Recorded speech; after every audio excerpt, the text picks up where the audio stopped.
So if you guys saw my last video about the GameCube that I bought off Facebook Market, this is part 2. So the disk drive does not work, and I talked to a friend who works on consoles pretty often and frequently, and he said it's not the laser, it's probably the capacitors that are on the disk motherboard. Now there's a test that he asked me to do, and essentially it's to keep the GameCube plugged in to power for like an hour. Let it run for an hour, take the disc out, put it back in, then when it spins, it should read the game. And if it does that, that means the laser is not the issue, and I did it. And I'll show you that. I'll keep it on, you can see it doesn't work, and then after about an hour or so, maybe a little less, when I put the game back in, it reads. That essentially is telling me that the capacitors on the board are bad. It's just taking a while for that power to go through and then charge it up to the point where it gets passed through to the power level that it needs to be. So we're gonna do 2 things in this video. We're going to take apart and clean the GameCube because it's not the cleanest thing.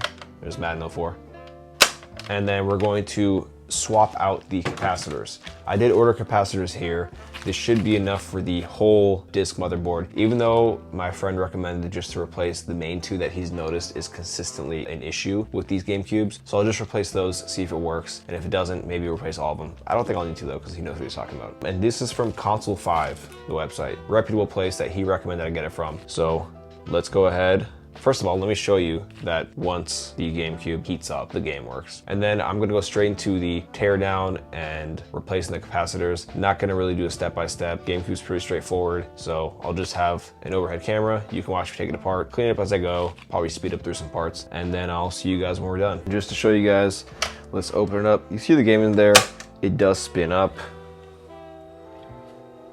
but it does not play it. It just says nothing's there, no disc. So we'll keep this powered on, like I said, for about 45 minutes to an hour, and then we'll come back, take it out, put it back in, and we should see a difference. All right, so it's been about 45 minutes to an hour. Now let's go ahead and open the disc tray, take out the disc, put it back in, and see if anything changes.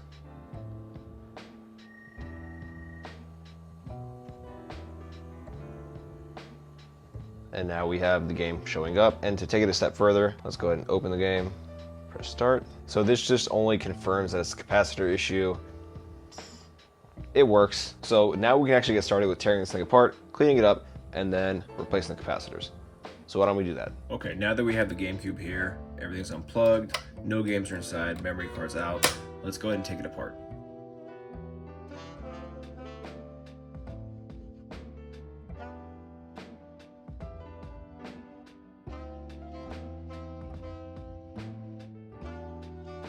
This thing is so dusty. We'll make sure that we clean it out when we put everything back in.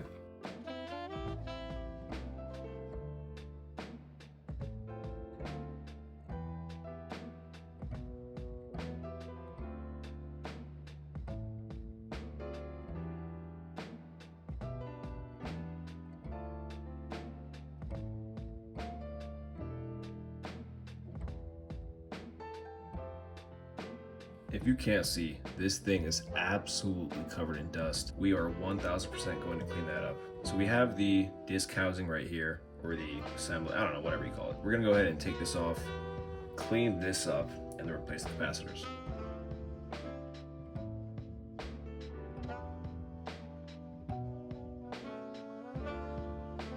So shield is off. We'll put that to the side right here. Now we wanna free this so we can go to the underside of it. So we're gonna disconnect these cables right here, unscrew these 4, and probably unsolder these wires just so it's a little easier. Oh, there's also another connector here.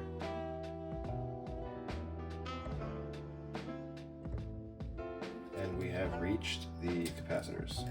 Yeah, let's go ahead and unsolder these wires. I thought I was recording, but I wasn't. I just unsoldered these 2 wires right here. Now we're going to fully say goodbye to this for now, and then work on this. Now, the 2 capacitors we want to replace, according to my friend, this is the 2 that usually go out, so we're just going to replace these 2.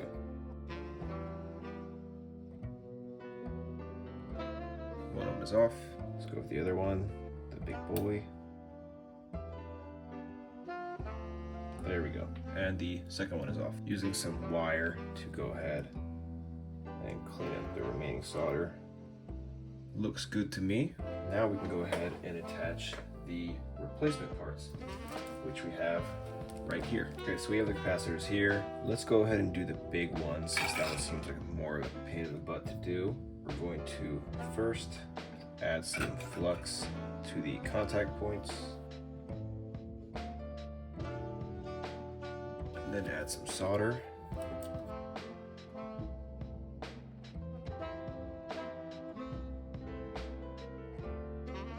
Okay, it's not pretty, but it should work. It's very not pretty. But if we look at the contacts, they are making contact. While we're here, we can just go ahead and clean up everything. I'm gonna leave the solder out just in case I have to go back and touch this up.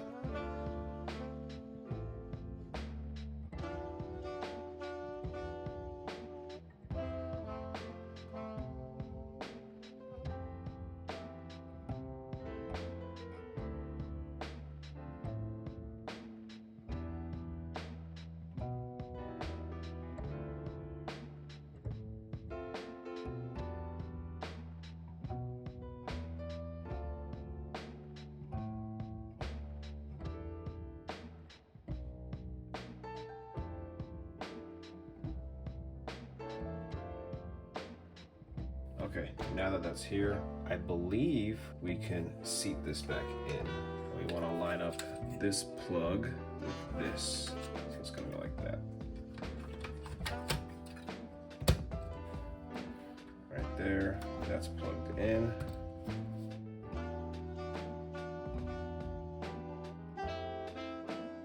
It's not perfect, but it's better than it was. So let's go ahead and seat the front back in there.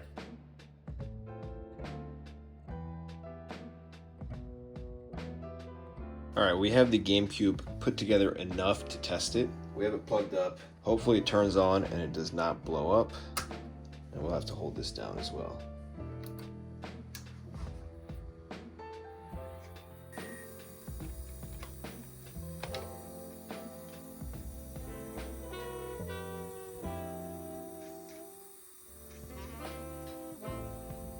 Hey, there we go. Right away it reads the disc. Let's go ahead and turn it off. And we are successful. Let's go ahead and put it back together. Okay guys, GameCube's put back together, and as we saw before, I have to put a game in. Let's put Madden 04, great game, great year.